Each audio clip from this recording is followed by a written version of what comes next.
Nagbidyoke ang aming kapitbahay. Pangit na nga ang boses, grabe pa ang ingay. Kasama ang barkada at ito'y nagtagay. Nung nalasing sila din ang nag-away.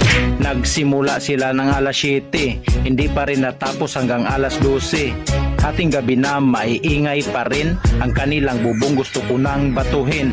Habang may kumanta ay sumisigaw pa. Nakakainis, ang sakit sa tainga. Para na siyang umiiyak na baka na naghahanap sa nawawalang ina. Walang pakialam, grabe naman kayo. May natutulog, wala kayong respeto. Marami ang nagalit sa ginagawa nyo dahil kinabukasan meron pang trabaho. Maya-maya lang biglang natahimik dahil pinatay na nila ang music.